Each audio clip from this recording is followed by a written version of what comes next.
My name is Ashton. I'm a registered dietitian, and I'm also a certified diabetes educator. Well, now they call it something different, certified diabetes care and education specialist. And so I work in diabetes education. That's primarily the patient population I work with here at the hospital. So today, we're going to be talking about understanding GLP-1s and weight loss. Okay, so just a bit of an overview slide. Topics we're going to kind of cover. So what exactly are GLP-1 medications, how they work, what their mechanism of action is, who is cleared by the FDA to use them, and who are they intended for, good indicators for use, contraindications to use, nutritional considerations, and how to mimic GLP-1 action with nutrition, in addition to how to taper GLP-1s or discontinue them and continue with sustained weight loss. Okay, so first, what are GLP-1s? So GLP-1 stands for glucagon-like peptide 1, and it's actually a hormone that our bodies already produce. It's secreted by our intestines and our pancreas. And so the hormone is released in our body when short-chain fatty acids bind to those fatty acid receptors. And so I'm going to take you on a little journey right now because this is going to be important later. So the gut microbiome is the totality of the bacteria, fungi, viruses that live throughout our entire digestive tract. And so that good bacteria, when it's receiving proper nutrients, provides or makes these short-chain fatty acids. And so those short-chain fatty acids, again, bind to those receptors, and then GLP-1 is released. And so GLP-1 receptor agonist medications essentially just mimic that hormone, that GLP-1 that our body already makes. And so there are some studies showing that people with insulin-resistant diabetes, even sometimes in obesity, naturally have less GLP-1s in our systems. So a lot of people with diabetes were kind of just essentially replacing that hormone. And so some commonly used ones are semaglutide and liraglutide. Wegovy is the only FDA-approved one for semaglutide for weight loss alone. Other ones are going to be for just you need that type 2 diabetes diagnosis. And Saxenda is the liraglutide one that is approved by the FDA. Of course, there are other GLP-1 medications that are used off-label technically, and providers will prescribe them. How well they're covered by insurance is another matter. But when you're started on a GLP-1, it's typically started off at a pretty small dose and titrated every 4 weeks. So our body can't handle that much GLP-1 hormone at one time. And so it takes a little bit of time for your body to adjust. And how well those higher doses are tolerated are so person dependent. That's going to vary a little bit too. And the way they are administered most often is an injection. So most are once weekly. Semaglutide is once weekly. Semaglutide is also offered as a Rybelsus brand that's taken as an oral medication. But again, that one's for type 2 diabetes. And liraglutide is actually injected weekly. So that would be the only difference. Okay, and then a little note about these dual hormone medications. So GLP-1 and GIPs. These medications include both the GLP-1 hormone and glucose-dependent insulinotropic polypeptide, or GIP. And so just like GLP-1, our bodies naturally make that GIP. And so the only brand or drug on the market currently is tirzepatide. And so Zepbound and Mounjaro are those two brands of those medications. And so these were FDA approved in 2023 for weight loss and actually sleep apnea as well, which I thought was really interesting. I didn't know that until I was making this. So these, because they have that combined hormone, you're going to get a much better blood sugar result and a much better weight loss result with these two medications. Okay, so how do they work exactly? GLP-1 receptor agonists, like I said earlier, increase GLP-1 levels. And so what that does is it stimulates insulin production, allows our pancreas to make insulin a little bit more efficiently. And insulin, we can also classify too as a satiety hormone, so it helps us feel full. Its job actually is more so a fat storing hormone. So again, important for that satiety.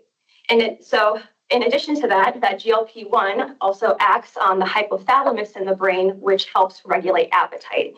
And so that's going to slow gastric emptying and increase satiety. So we end up eating smaller portions of food, can't fit as much food in, and that's going to result in weight loss. And just kind of like a fun added benefit too, these GLP-1 medications have really good protective benefits when it comes to cardiovascular disease and cardiovascular events like stroke and heart attack. And so the GIP hormone does the same thing, essentially helps stimulate the insulin production from the pancreas, and also just helps GLP-1 work a little bit more efficiently in the body. So that's why you're going to get a much greater weight loss benefit from that dual hormone medication. And there is actually a new medication in phase 3 trials right now that uses 3 hormones. So I imagine the weight loss is going to be even greater with those ones. However, it's just not on the market yet, but I would anticipate probably later this year or next year. And so some indications for use, of course, diagnosis of type 2 diabetes, and or BMI of 30 or greater, or BMI of 27 to 29 plus 1 weight-related health issue. So, for example, hypertension would classify that need. And then, of course, it's going to be very, very insurance dependent. Insurances don't like covering this medication because it is so expensive. Roughly $1,200 a month out of pocket is what these medications cost.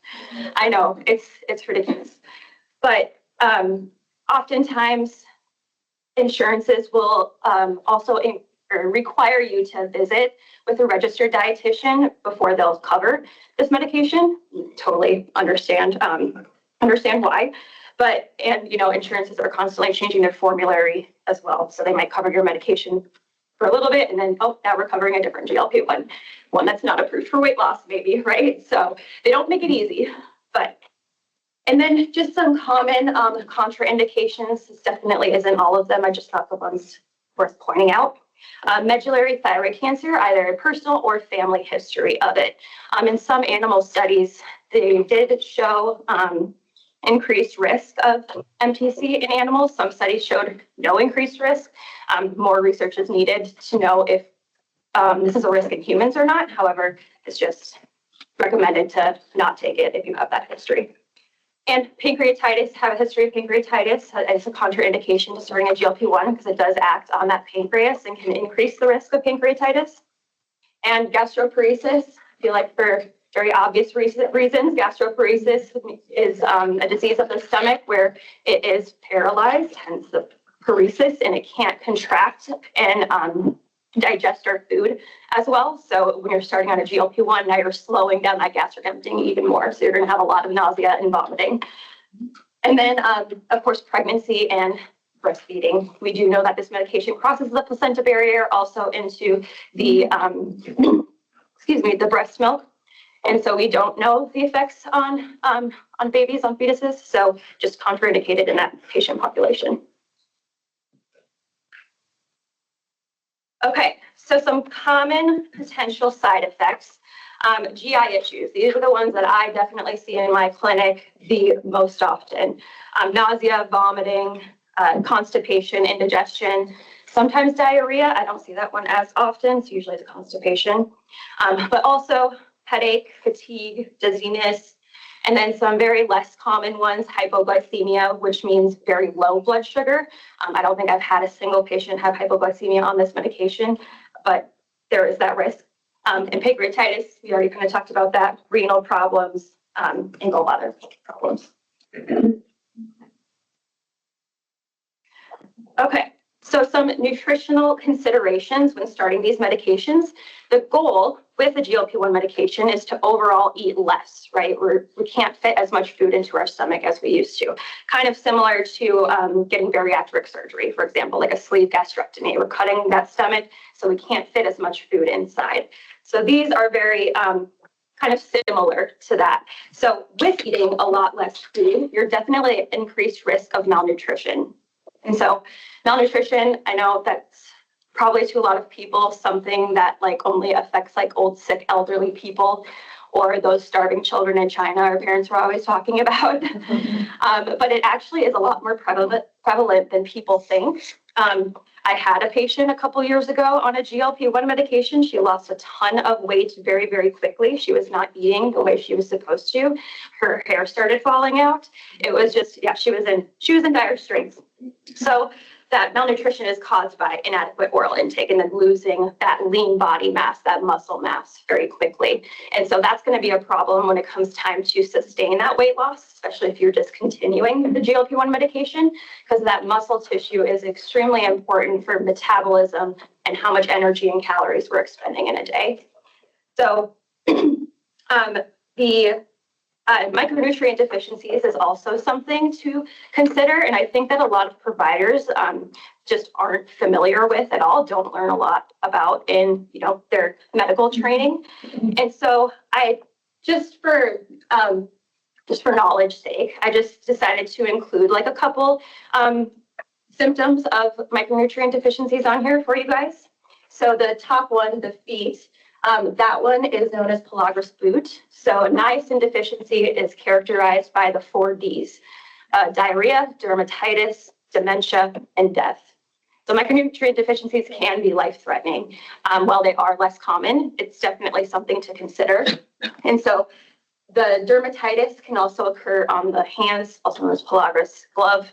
And then this tongue right here is showing atrophic glossitis, which means the papillae of the tongue are literally atrophied. They're just kind of gone. And the tongue becomes very red, inflamed, swollen, and it's very painful.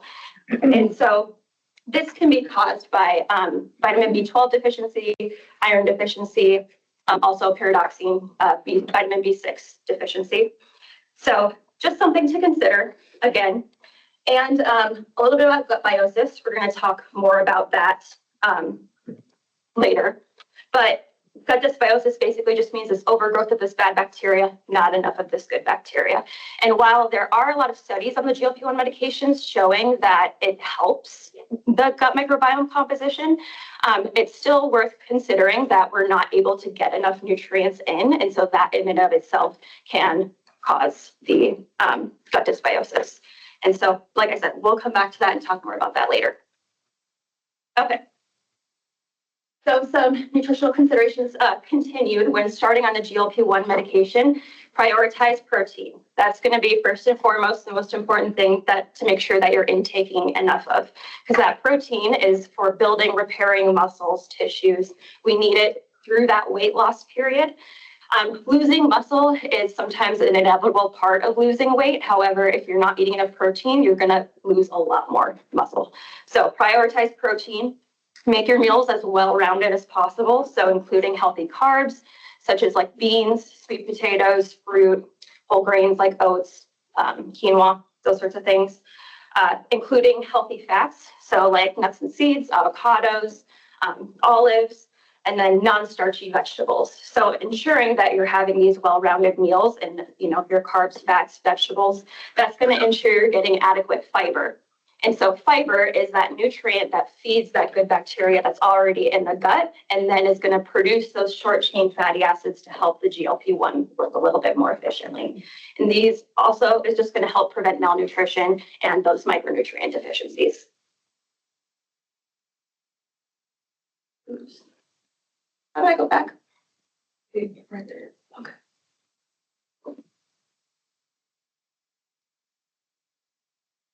I'm missing a slide. Okay, I'm just going to talk about it. Okay, so just some additional important considerations. So GLP-1s are meant to be used in conjunction with lifestyle changes. And lifestyle meaning not just diet and exercise, but also stress and sleep. That's what's going to give you that greatest success with the weight loss. And so also, again, will help, prevent malnutrition and micronutrient deficiencies. And another important consideration is weight loss may be minimal for some, especially when you're using your GLP-1 medication without those, without the lifestyle changes.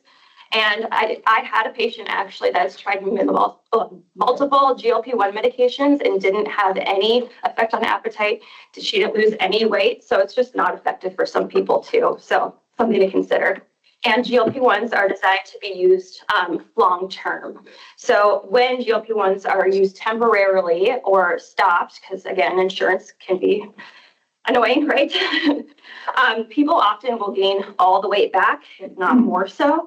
So working with a dietitian can definitely help. And so these are out of order. Okay, I'm missing 2 slides, I guess. Okay. So how to discontinue a GLP-1 while sustaining weight loss. So working with a registered dietitian, a shameless plug, you can come see us at Diabetes Education. And in addition to that, everybody is different too at the end of the day. There is no one-size-fits-all approach to weight loss. We are all very complicated human beings and have different metabolic needs. So that's what dietitians can help you with as well. And of course, feeding that gut microbiome. So making your meals well-rounded and making sure you're including adequate fiber, fiber from food sources, not the added fibers like Metamucil, that sort of thing. You're not going to get as great of a health benefit from those versus the food alone. Managing your carb portions. So carbs need that hormone insulin to be stored and used as energy, and insulin is a fat storing hormone. So if you're overdoing it on those carb portions, it's going to be really difficult to continue losing weight or not gain weight back. Just go, it's like 2 more forward. No, you go wrong way. Oh. Okay. Yeah, there you go. They're just out of order. Okay. Okay. And then including healthy fats. So fat and fiber are 2 nutrients that are going to help slow down the digestion of our meals. So keep our metabolism sustained, keep us full until our next meal. So without those, we're going to be starving and going to be wanting to eat constantly, which is what we don't want to do, right? So making sure that you are including both of those things, or including healthy fats and adequate fiber, adequate vegetables. And then including moderate intakes of healthy proteins. So trying to limit those more processed proteins like bacon, sausage, deli meats, hot dogs, that sort of thing. And avoiding 2 larger portions of protein in addition to that, because protein is still about a 50% insulin response. So if you are overdoing it on your protein portions, it's going to make it more difficult to lose weight. While protein is important to maintain muscle, too much of a good thing can be a bad thing. So don't increase your protein portions too much. Okay, I'm not done, sorry. Okay. And so, yeah, just a little bit more about that, the gut health and the gut dysbiosis. So dysbiosis refers to a microbiome composition that's too high in that bad bacteria and lacking in that good bacteria. So if we have underlying dysbiosis, which a lot of the studies show people with chronic diseases do have that underlying issue, it can make it more difficult to lose weight, first and foremost. But the research on the gut microbiome, the most current one, is showing that there is a huge, or it has been linked to chronic disease risk. So heart disease, diabetes, cancer, autoimmune conditions such as Crohn's disease, or ulcerative colitis, mood disorders, depression, and anxiety. So making sure that our gut is healthy is going to be most successful for reducing risk of chronic disease, but additionally, maintaining that weight loss. Okay.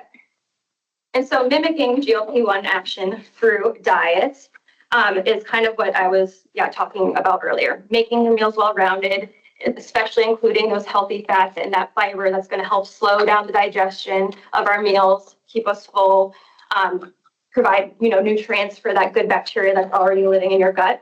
And so that will increase short chain fatty acid production, which will increase levels of GLP-1 in our bodies. So, okay. That's all I got. Any questions?